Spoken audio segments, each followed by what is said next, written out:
एक तरफ अग्निपथ योजना को लेकर देश भर के कई शहरों में जमकर कोहराम देखने को मिल रहा है, वहीं टीवी9 भारतवर्ष पर navy chief super exclusive Agnipath योजना को लेकर हिंसा पूरी तरह से गलत है। यह नेवी चीफ की तरफ से बड़ा बयान है। किसी को शक है तो हम जानकारी देंगे। इस स्कीम से किसी के लिए मौके कम नहीं होने वाले हैं। यह नेवी चीफ का बयान सुपर एक्सक्लूसिव बातचीत में। देश के कुछ हिस्सों में आगजनी हो रही है, कुछ युवा भी परेशान हैं और कई राजनीतिक पार्टियों में भी अग्निपथ के नाम पर आग सी लग गई है। इसके ज्यादा जानकारी के लिए हमारे साथ में मौजूद हैं इस समय इंडियन नेवी के chief admiral R Hari Kumar. Admiral sir, thank you for speaking to TV nine Bharatvarsh. आपने अपना कीमती समय दिया और हमसे बातचीत की ऐसे समय में जब इस पर काफ़ी ज़्यादा चर्चा हो रही है, काफ़ी ज़्यादा बवाल भी मचा हुआ है। जब जनरल बिपिन रावत सीडीएस थे, उस समय आप vice chief of defence staff थे और उस समय पे आपने ही अग्निपथ और अग्निवीर स्कीम को एक खाका दिया, एक रूप दिया, एक शेप दिया। सो आपसे शुरुआत हुई थी, कई मायनों में कई जगह पे आपने उसे शेप दिया और आज जब ये अनाउंसमेंट हो गया उसके बाद में कुछ मिस इन्फॉर्मेशन भी है, कुछ गलत फहमियाँ भी है, कुछ असंतोष है लोगों में। तो उस पर लेकर मैं चाहता हूँ कि आप सबसे पहले अपना ऑब्जर्वेशन दें कि अग्निपथ की जरूरत ही क्यों पड़ी। हमारा जो कारगिल कमेटी रिपोर्ट जो है, कारगिल कमीशन रिपोर्ट, उसमें एक पॉइंट था कि आर्म फोर्सेस का एज प्रोफाइल जो है उसको कम करने का है। तो इसको लेके काफ़ी स्टडीज़ वगैरह हुआ है और प्रेजेंटली हमारा जो एज प्रोफाइल है वो करीब 32 इयर्स के आसपास है, एवरेज एज प्रोफाइल। तो इसको कम करना है कि ग्लोबल स्टैंडर्ड्स जो है उसके हिसाब से नीचे लाने का है। तो फाइनली इसको इम्प्लीमेंट करने के लिए ये ऐसा स्कीम जो हमने डिज़ाइन किया वो है अग्निवीर। तो इसका अग्निपथ स्कीम, तो इसका 2 साल से डिस्कशंस हुआ है सर्विस हेडक्वार्टर्स के साथ और जितने स्टेक होल्डर्स हैं सब इन्वॉल्व थे। काफ़ी थ्रेडबायर इसकी एक प्रॉब्लम्स जो हो सकता है उसको सब डिस्कस हुआ है। तो फाइनली हमने ये स्कीम का जो प्रेजेंट रूप है इस पे अराइव किया है। तो हमारे ख्याल से ये एक अच्छा स्कीम है, ट्रांसफॉर्मेटिव स्कीम है और इस स्कीम से जो इंडियन आर्म फोर्सेस का ह्यूमन रिसोर्सेज मैनेजमेंट में इतना बदलाव आएगा कि एज प्रोफाइल 25 से नीचे आ जाएगा, मतलब 23-24 के आसपास आ जाएगा। तो we will have both the experience और अनुभव एंड द होश of the people who are there for longer period in service as well as जोश और जज्बा from the अग्निवीर्स। So ये दोनों मिला के ये काफ़ी एक पोटेंट एंड वाइब्रेंट फोर्स हो जाएगा। ओके एडमिरल साहब, इससे पहले कि मैं और इसकी डिटेलिंग में जाऊं और क्योंकि काफ़ी कॉम्प्लेक्स स्कीम भी है और उसमें काफ़ी फ़ायदे भी हैं यूथ, अगर जो हम लगातार बात कर रहे हैं, कुछ को बहुत अच्छा भी लग रहा है पे package point of view, training point of view, discipline point of view. कुछ लोग हम देख रहे हैं कि रास्ते पर भी आ गए हैं, आगजनी कर रहे हैं। इससे पहले कि मैं डिटेलिंग में जाऊं, मैं चाहता हूं कि आपका ऑब्जर्वेशन आप बताएं कि ये जो कुछ हो रहा है उन युवाओं को आप मैसेज क्या देना चाहते हैं।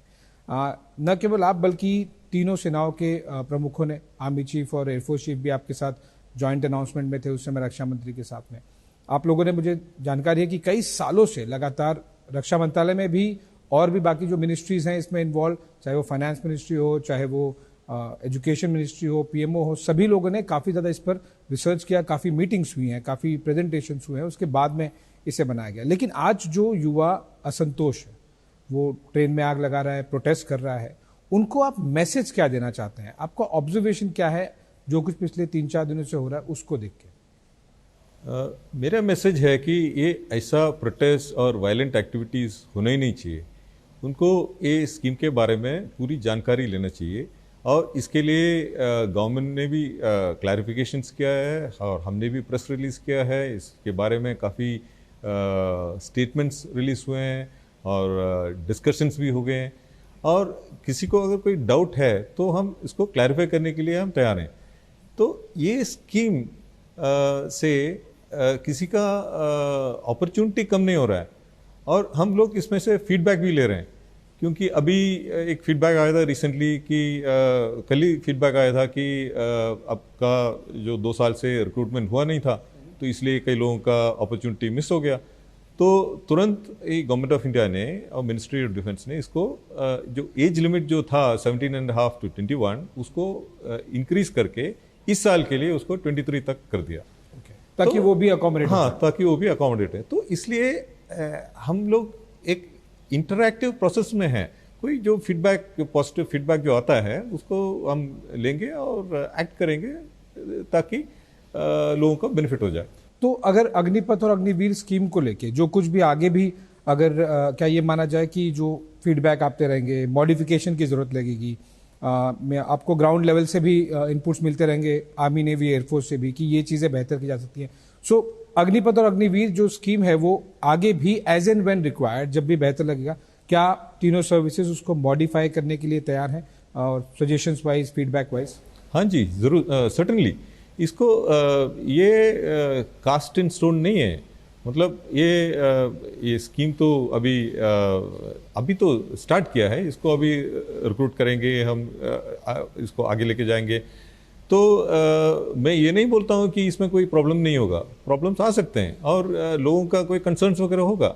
तो जो कंसर्न एड्रेस करना है और जो रियली जो रिलेवेंट है उसको लेके हम गवर्नमेंट के पास, एमओडी के पास वापस जाएंगे और उसको कुछ अमेंडमेंट अगर करना है तो ये भी हो सकता है, कोई इसमें कोई दिक्कत नहीं होगा। ओके एडमिरल साहब, एक और चीज़, इससे पहले कि मैं डिटेलिंग में जाऊँ अग्निपथ के और अपॉर्चुनिटीज़ और अंडरस्टैंडिंग वाइज की बाकी लोगों को समझ में आए चीज़ें, विशेष तौर पर उस युवा वर्ग को जिसे लग रहा है कि एक परमानेंट जॉब चली गई या अपॉर्चुनिटी उसकी चली गई, हमें दिख रहा है कि इस पर कुछ पॉलिटिक्स भी की जा रही है, अपोजिशन हो या फिर बाकी कुछ और लीडर्स हैं अग्निपथ अग्निवीर को लेकर। जब उन्होंने देखा कि तीनों सेनाओं के चीफ भी आ गए हैं, उन्होंने अनाउंसमेंट भी किया, एक्सप्लेन किया, प्रेजेंटेशन दिए गए, काफ़ी ज़्यादा डिटेलिंग दी गई, उसके बाद में भी पॉलिटिक्स हो रही है, आपका उस पर ऑब्जर्वेशन? देखिए, मैं पॉलिटिक्स के ऊपर कमेंट नहीं करना चाहता हूँ, लेकिन मैं ये बोलना चाहता हूँ कि ये एक नेशनल सिक्योरिटी रिलेटेड मुद्दा है। तो इसको लेके हम अपना जो रीजन्स, हमारा स्टेट और पॉलिटिक्स, हम इसके ऊपर राइज करने चाहिए। क्योंकि जब नेशनल सिक्योरिटी रिलेटेड जो चीज़ है उसको पॉलिटिक्स से बाहर रखना चाहिए। तो इसलिए मेरा रिक्वेस्ट है कि इसके ऊपर पॉलिटिक्स मत लाइए और हम लोग आगे इसको एक सक्सेसफुल स्कीम बना के नेशनल ग्रोथ और नेशनल अपने यूथ का जो एस्पिरेशंस है उसको फुलफिल करने की तरफ बढ़ाएं। ओके, अब क्योंकि मैं चाहता हूँ कि थोड़ा डिटेलिंग वाइज, क्योंकि जो यूथ है वो बहुत ज़्यादा टेक्निकलिटीज़ और अपॉर्चुनिटी वाइज और डिटेलिंग को लेके बहुत ज़्यादा परेशान है और वो रास्ते पे उतरा हुआ है। एक छोटा सेक्शन ही है, काफ़ी बड़ा यूथ का सेक्शन भी उसे कॉन्फिडेंट भी लग रहा है कि नहीं, अच्छी चीज़ है और कुछ अपॉर्चुनिटी आगे भी लंबी मिलेगी। ये जिस तरह से हमने देखा कि गवर्नमेंट ने एक मॉडिफिकेशन किया कुछ घंटों पहले ही कि 2022 के लिए उम्र 21 से अपर लिमिट 23 कर दी उसे। ऐसे में जब हम फीडबैक ओपनिंग की बात करें, तो एंगेजमेंट की बात करें और मॉडिफिकेशंस की बात करें, वेटरन्स को लेकर, क्योंकि कई जो रिटायर्ड हैं उनके जाहिर सी बात है उनकी बातों का ज़्यादा तवज्जो भी दिया जाता है, चाहे वो मीडिया हो या फिर समाज में, कि ये कर चुके हैं, वो डन दैट बिन देयर, उन्हें पता है। वेटरन्स को एंगेजमेंट को लेकर क्या कुछ किया जा रहा है नेवी हेडक्वार्टर से, या फिर अगर आप तीनों सर्विसेज के हेडक्वार्टर पॉइंट ऑफ व्यू अगर बता सके तो, कि वो काफ़ी कुछ उनमें भी कुछ क्लैरिटी है, कुछ में क्लैरिटी नहीं है, और वो क्या कुछ कह रहे हैं आगे, चाहे वो मेन स्ट्रीम मीडिया हो, सोशल मीडिया हो, या फिर घर में बात कर रहे हैं, मोहल्ले में बात कर रहे हैं, वो काफ़ी कुछ एक ओपिनियन शेप कर रहा है। तो वेटरन्स को एंगेजमेंट कैसे किया जाए? हमने जितने हमारे वेटरन्स हैं, सीनियर्स हैं जो रिटायर हुए हैं और काफ़ी इंपॉर्टेंट पोजीशंस में थे, उन सबको बुला के ये स्कीम्स के बारे में एक्सप्लेन किया। तो ज़्यादातर क्या होता है, ये it is lack of information. अब मैं 2 साल इसके इस स्कीम के से इन्वॉल्व था, तो मेरे को काफ़ी जानकारी है।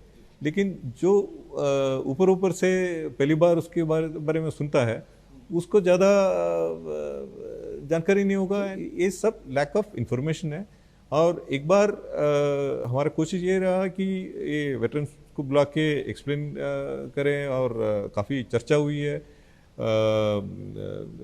पिछले 2-3 दिन से इनसे हमारा इंटरेक्शन हो रहा है, और ज़्यादातर जो वेटरन्स के साथ हमारा जो इंटरेक्शन हुआ है वो सब सेटिस्फाइड थे। एडमिरल साहब, इस पूरे अगर मुद्दे को देखें तो उसमें एक जो कोर इशू, मेन मुद्दा जो लगता है वो है एम्प्लॉयमेंट रिलेटेड। चाहे वो प्रोटेस्ट हो रहा है उसको देखें, चाहे वो पॉलिटिकल पार्टीज हो, या फिर जो इश्यूज आ रहे हैं, उसके मेन में ऐसा लग रहा है कि एम्प्लॉयमेंट कम हो जाएगा, या फिर लोगों को लॉन्ग टर्म परमानेंट जॉब वाली जो एक एम्प्लॉयमेंट की इशू होती है, जो कि विश्व में कहीं भी एम्प्लॉयमेंट और जॉब एक बड़ा मुद्दा होता है, तो भारत में भी है वो एम्प्लॉयमेंट। कई लोग इसे देखते हैं कि जो देश की सेना है, चाहे वो आर्मी हो, नेवी हो, एयरफोर्स हो, वो एक रिक्रूटमेंट या फिर एम्प्लॉयमेंट एजेंसी है। उनका काफ़ी हद तक ये मानना भी सही है, क्योंकि ये सबसे बड़े आप जॉब प्रोवाइडर भी हैं। देश में सबसे बड़े जॉब प्रोवाइडर्स में से एक है, आर्मी, नेवी, एयरफोर्स को अगर हम देखें तो ये एम्प्लॉयमेंट वर्सेस दी सिक्योरिटी, कि आपको सेना भी फिट रखनी है, यंग रखनी है, टेक्नोलॉजी भी लाना है, बहुत सारी चीज़ें जो बैलेंस है, इस पर आपका ऑब्जर्वेशन मैं जानना चाहता हूँ, समझ चाहता हूँ कि ये एम्प्लॉयमेंट वाला इशू को आप कैसे। जब हम मिलिट्री में सर्विस करते हैं, वो it is much more than employment, it is a service, देश सेवा। तो हम चाहते हैं कि ये जो देश सेवा का अपॉर्चुनिटी और भी लोगों को दिलाया जाए, क्योंकि सर्विसेज में ऑन एवरेज अबाउट 60,000 का रिक्रूटमेंट होता है, 60,000 पर्सनल का ऑन एवरेज, तीनों सर्विस मिला के। लेकिन जब हमारे जो यूथ हैं, ऐसे कई यूथ हैं लाखों में जो चाहते हैं कि फौज में थोड़ा सर्विस करें, और ऐसे भी हमारे युवा हैं जो कुछ साल का सर्विस करना चाहते हैं। इस स्कीम में क्या होगा, कम से कम 4 times मोर जॉब अपॉर्चुनिटीज हैं। 4 साल के बाद होगा क्या उन लोगों का, अग्निवीरों का, वो एक बड़ा मुद्दा है। तो वो अगर आप बता सके कि अपॉर्चुनिटीज क्या क्या हो सकती हैं, पॉसिबिलिटी, और उसके लिए क्या कुछ किया जा रहा है आर्मी, नेवी, एयरफोर्स की तरफ से। ये 4 साल के बाद जो अग्निवीर 4 साल के बाद जो सिविल सोसाइटी में ज्वाइन करने के लिए तैयार होगा, जो ऑप्ट नहीं करेगा कि मेरे को और कंटिन्यू करना है, उसका कॉन्फिडेंस, उसका क्वालिफिकेशन, उसका स्किल सर्टिफिकेशन, उसका पर्सनैलिटी, उसका फिजिकल फिटनेस, उसका एबिलिटी टू हैंडल स्ट्रेस, ये सब बहुत टैंजिबल और इंटैंजिबल बेनिफिट्स हैं। उसको एक सेवा निधि मिलेगा कुछ 10-11 लाख का, फिर उसको न्यू एजुकेशन पॉलिसी के हिसाब से उसको क्रेडिट्स मिलेगा फॉर ग्रेजुएशन। जो 10th स्टैंडर्ड करके ज्वाइन किया है उसको 12th स्टैंडर्ड का सर्टिफिकेट मिलेगा। और स्किल सर्टिफिकेशन, अगर कोई नेवी में मैं सोचता हूँ कम से कम 20-25 ट्रेड्स मैं आइडेंटिफाई कर सकता हूँ, कि चाहे लॉजिस्टिक्स हो, या डेक हैंड हो, या बोसन हो, या मरीन इंजीनियरिंग हो, या इलेक्ट्रिशियन हो, या एविएशन टेक्नोलॉजी हो, या एविएशन हैंडलर हो, शेफ्स, कुक्स, आई मीन हर तरह का अपॉर्चुनिटी है जो हमारे युवाओं को, बोथ मेन एंड विमेन। और नेवी में तो पहली बार हम विमेन को भी ले रहे हैं अग्निवीर स्कीम में। महिलाओं को लेके अपॉर्चुनिटीज क्या कुछ खुलेगी नेवी के लिए, क्योंकि एक परसेप्शन है एडमिरल साहब कि जब हम देखते हैं कि ऑलरेडी फोर्सेस का बहुत ज्यादा ओपननेस अभी तक तो नहीं रहा है विमेन इन यूनिफॉर्म को लेके ना, चाहे कुछ थोड़े थोड़े वर्टिकल्स ओपन हुए हैं। क्या अग्निपथ स्कीम, और जब अगर महिलाएं अग्निवीर के तौर पर आएंगी, तो क्या ये विंडो को और ये विमेन इन यूनिफॉर्म महिलाओं को फौज में, क्या इसे एक्सिलरेट और तेजी से बढ़ते हुए आप देखते हैं?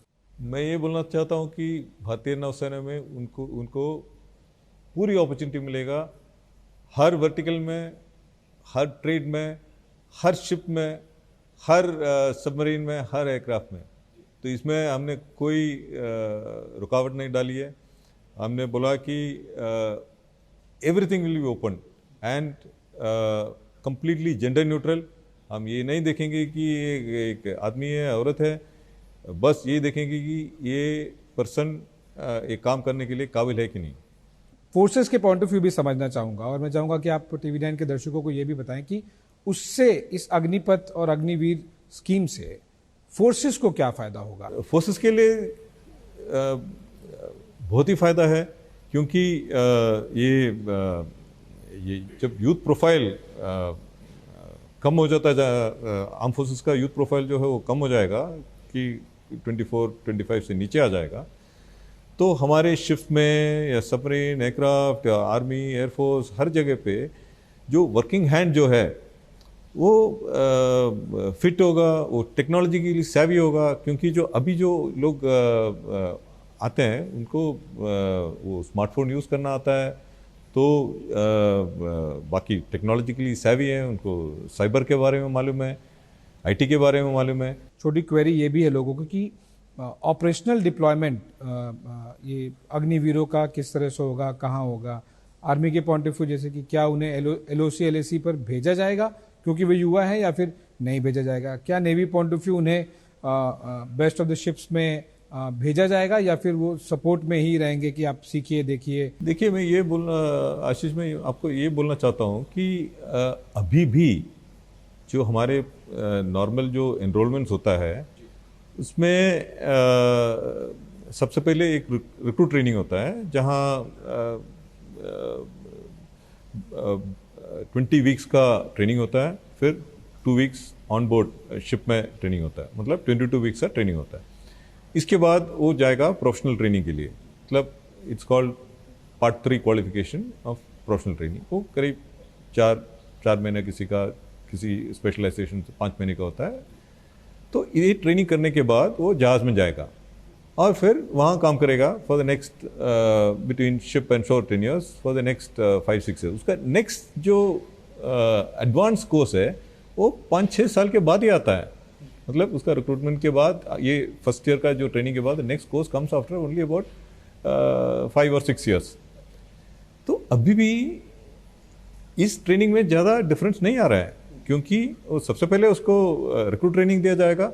हाँ, ये ट्रेनिंग हमने इम्प्रूव किया है, शॉर्टन किया है थोड़ा सा, मतलब फ्रॉम 22 वीक्स या मेड इट 18 वीक्स, मतलब 4 हफ्ते का कम किया है, लेकिन क्वालिटी ऑफ ट्रेनिंग इम्प्रूव किया है। कितना % तक अग्निवीर जो होंगे आप उसे फुल टाइम या लॉन्ग टर्म में आप इंडक्ट कर सकते हैं? देखिए, अभी जो परसेंटेज हम ले रहे हैं वो 25% है। 25% को रिटेन करेंगे।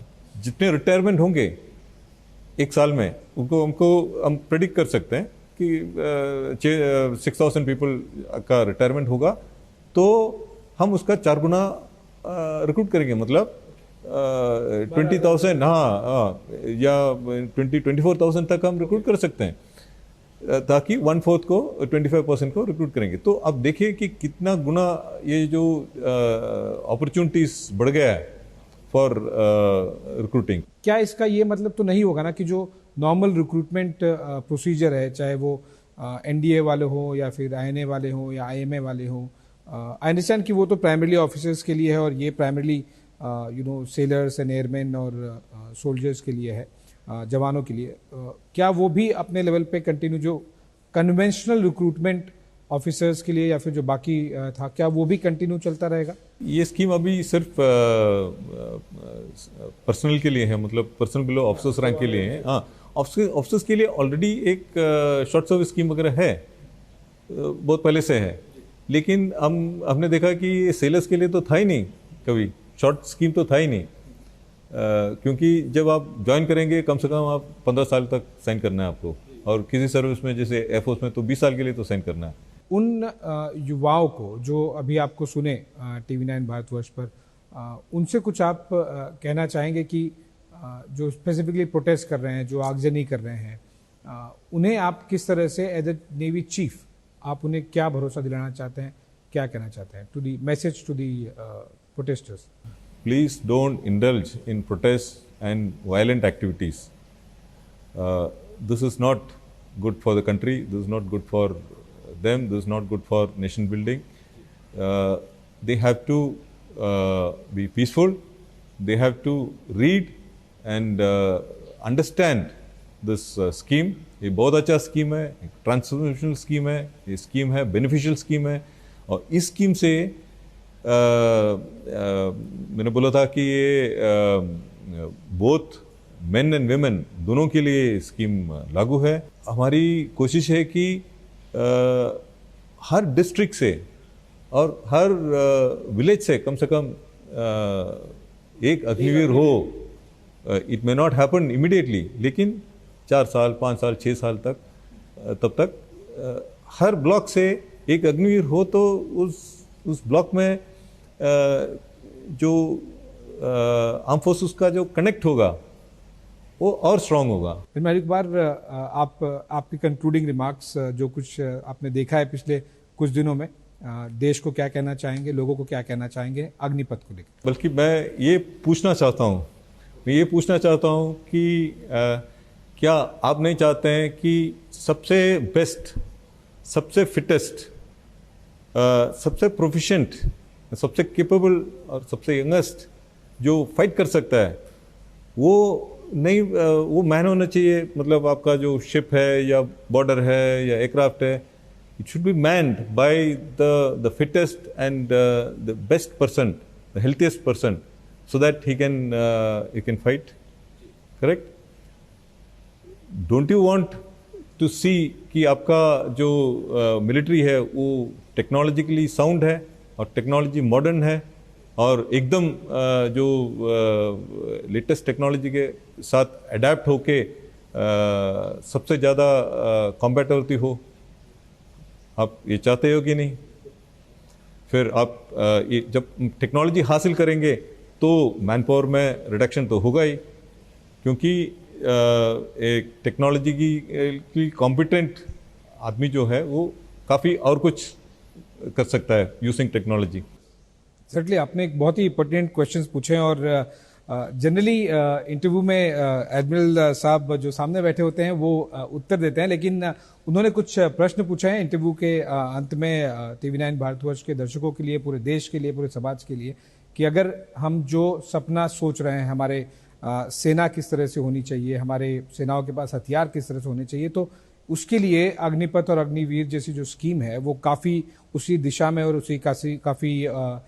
उसी डायरेक्शन में जाके अंत तक कुछ सालों बाद आपको वही कुछ रिजल्ट्स मिलेंगे। कम से कम एक अग्निवीर भारतीय, चाहे वो थल सेना से हो, नौसेना से हो, जल सेना से हो, हर गांव में वो एक मशाल लेकर हमारे यूनिफॉर्म की, हमारी सेनाओं की अपने गांव में स्प्रेड करेगा और जो कुछ आपने और सीडीएस जनरल बिपिन रावत ने और बाकी जितने भी सर्विसेज चीफ हैं उनके सपनों को वो उजाला देगा। Thank you so much admiral Hari Kumar, आपसे बातचीत करने के लिए बहुत बहुत शुक्रिया।